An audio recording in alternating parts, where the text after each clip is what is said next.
think Hui has answered that, but would you like to add on? Okay, I'm trying to find the question actually. So okay, Hui, could you mention which question that not answered just yet?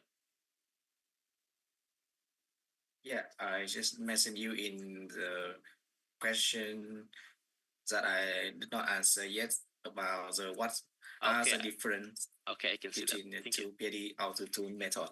Did you see that? Okay.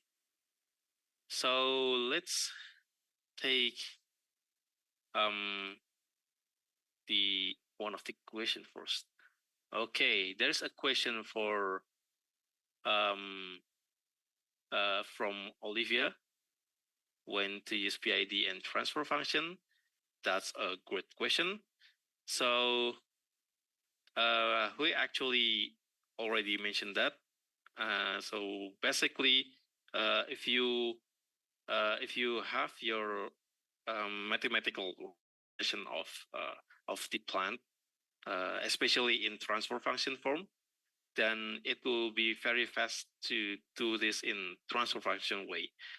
But if it's like you're trying to figure out the plan that you're not really know, then you can try to tune the PID first. So from here, I hope it gives you an idea on which way to choose first. Okay, let me know if you still try to understand my answers. Okay. Okay, now let's move on to another question. There is another question from Nguyen Hui. Okay, Hui, I think there is, you have a same name. Okay, interesting. So the question is, what are the difference between two PID auto-tune methods? I think you are referring to manual way and automatic way, right? So basically, if you have a strong idea what each of the proportional, integral, and derivation value means for, and then you would want to try the manual first. But if you want the fast way, if you're still trying to figure out, I just want to make it work lah, so use the auto tuner. And yeah, let me know if you're still interested to know more about those of the tuning approach. Okay, I see another question here from Olivia.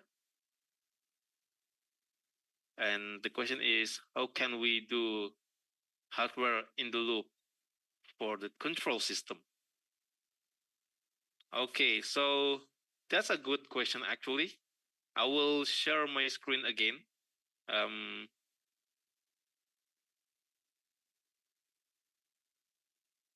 Okay, I will pick this slide for you.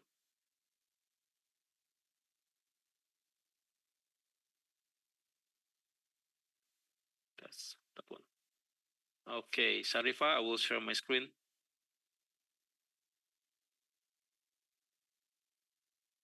Okay, so this slide actually talks about processor in the loop. Why? Because it involves bidirectional communication between simulation and the hardware, and you're trying to give the input to the processor, and then you want to take the output out of the processor and see whether it's correct or not. But if it involves input output or the result of, let's say there is another hardware between the processor, the microcontroller with the output pin. Let's say for the DC-DC converter, you will need a controller and then some transistor and other electrical stuff, and then the output voltage. If you are working on that kind of scenario, then you would want to have hardware in the loop. And to do that, you will need an instrument like a speed code. So I will give you an idea what the speed code is. So basically, with this instrument, you can directly synchronize your Simulink model into an instrument without doing any additional protocol like OPC or Skippy. You just have to connect and make it work with Simulink. And from here, you can have the output of the input output pin on your prototype. And from here, you can also simulate the algorithm. So you could either replace your plant with this or replace your controller with this to let you know that, okay, this algorithm suits with this hardware. So that's the hardware in the talk about. Actually, it's not always about the speed code, but if you want fast integration with Simulink, and then speed code is the best for you. Okay, I think it's answered your question. Let me know if it's not. Okay, I'm stopping the share. Okay, there is another question from Tung Pham. For MBD, do we need to following standard like GMAAB?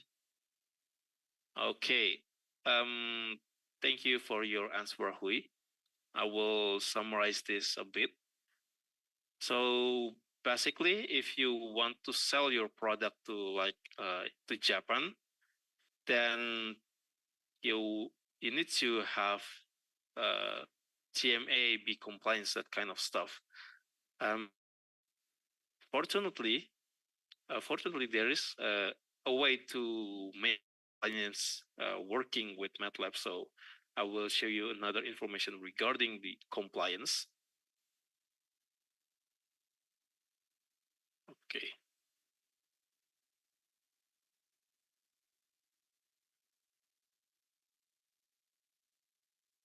Okay, I will share my screen again.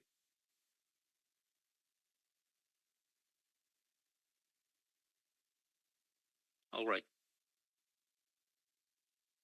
Okay, let me know if it's not showing.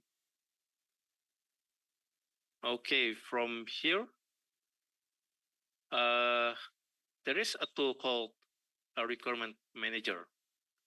And if you want to comply to specific standard, then you need to make sure that it follows the rules from the standard. So from here, you can note down the standard and make a requirement. Let's say the voltage cannot be under, let's say 6 volt or anything like that. You can put it here.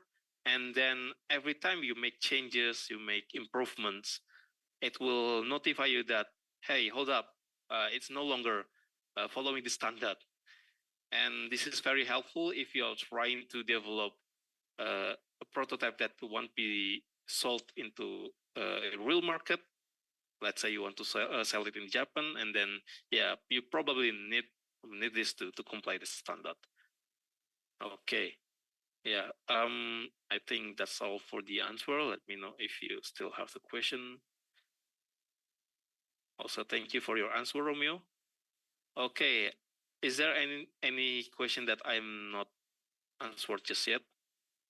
Let me know. I think you've answered all. But if anyone does have any questions, you can feel free to type in the chat, and you can unmute since we do have some time.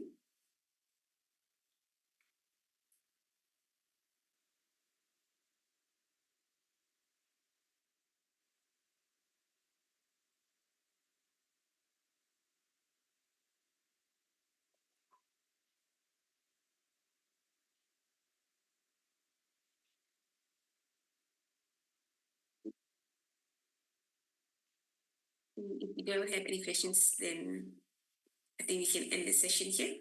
So yes, thank you so much everyone for coming and attending this session. If you are interested in the next session of this webinar series, you can sign up on our website, or you can always look for us, and then we can also give you the link.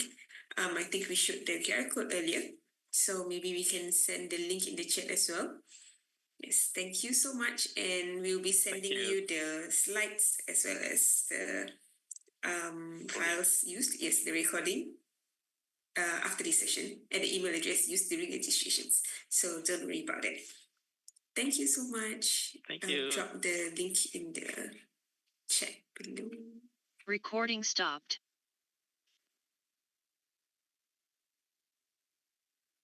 Okay. That's the link for the website if you want to sign up.